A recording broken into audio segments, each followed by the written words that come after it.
Estudos para concursos do IBGE. Sobre os conhecimentos específicos do IBGE. O censo. Sobre o censo.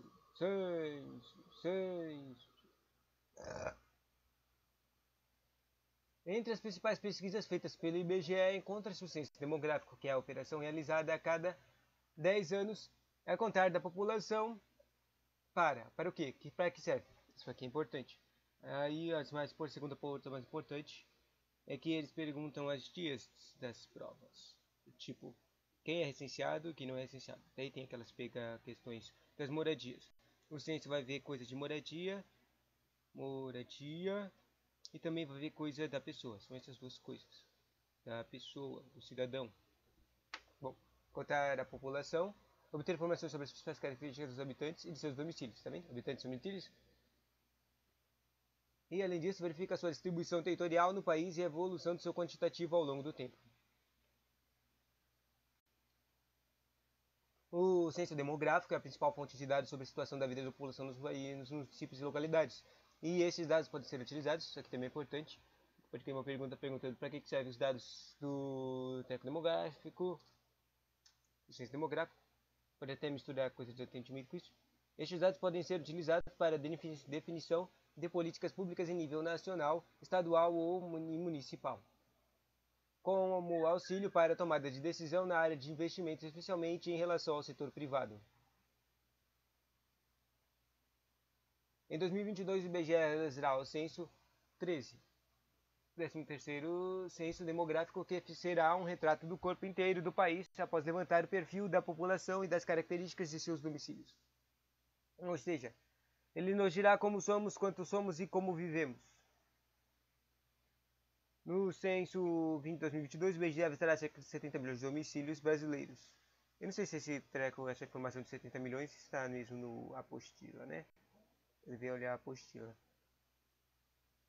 70 milhões. Espalhados pelos mais de 8,5 milhões de quilômetros da nosso vasto território para conhecer a situação de vida da população. Em cada um dos 5.568 municípios em seu distrito estadual de Fernando de Noronha e em seu Distrito Federal. Um programa gigantesco que envolve milhares de pessoas.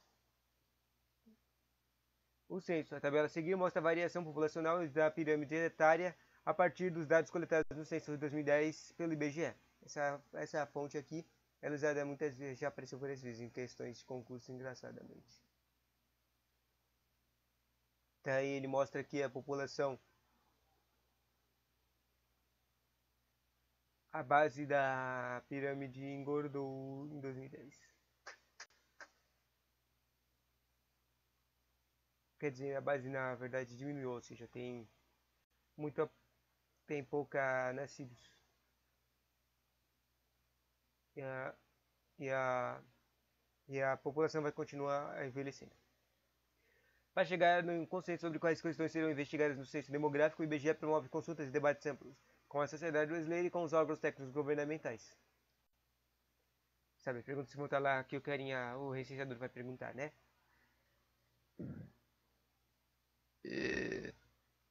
A partir daí, com a conclusão do censo, o Brasil vai dispor as informações necessárias para conhecer as características das pessoas, onde residem e, por exemplo, a fim de planejar políticas e investimentos públicos.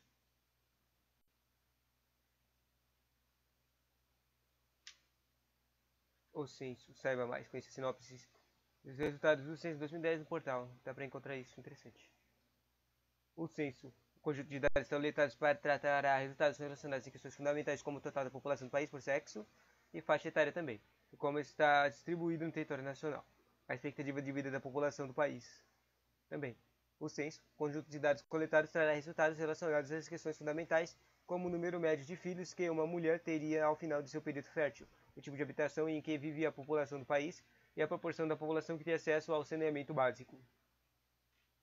O conjunto de dados coletados trará resultados correlacionados a questões fundamentais, como o nível de instrução da população, a condição de trabalho e o rendimento da população e um panorama da diversidade étnico-racial da população brasileira com sua distribuição por cor ou raça. Antes da execução de um censo, é realizado um teste geral com o objetivo de verificar todas as definições e procedimentos. Pelo que eu sei, esse teste já aconteceu.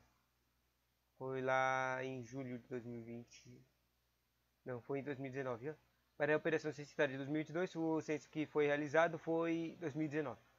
A coleta do censo experimental foi realizada no município de Poços de Caldas, em Minas Gerais, no período de 1 de outubro de 2019 a 2 de dezembro de 2019.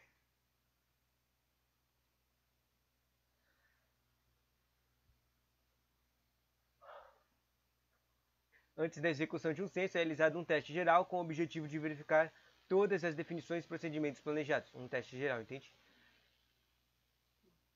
Que é a coisa que eu acabei de falar, né? Tipo, acabei começando a repetir a coisa. O censo demográfico é o censo experimental de 2019 e, assim como qualquer censo, tem a coleta de dados como uma das etapas principais. A partir da entrevista com moradores, o IBGE registra informações sobre seus modos de vida. Os dados coletados são relativos ao estado de coisas de uma data específica, isto é, a um retrato da situação naquele momento. Retrato da situação naquele momento, que é o período do censo. O período, a data... Qual é mesmo o nome da data? Data demográfica.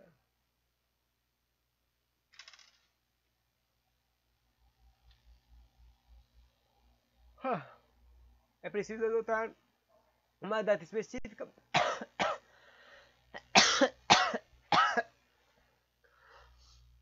como referência para evitar com divergências entre quantitativos e características da população que se alteram com o tempo, entre o início e o fim do período de coleta. Atenção, coleta do censo demográfico de 2022 será realizada em todo o Brasil, a partir de 1º de agosto de 2022, mas a data de referência do censo demográfico é a meia-noite de julho para 1º de agosto de 2022. E essa data foi alterada recentemente. Antes era maio até junho, agora é julho até agosto.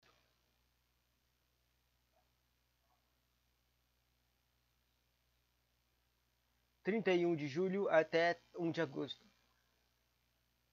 Isso significa que os licenciadores deverão considerar a realidade desse instante.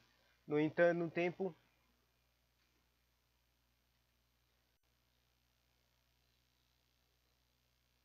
como referência para a coleta de dados. Questão, exemplo.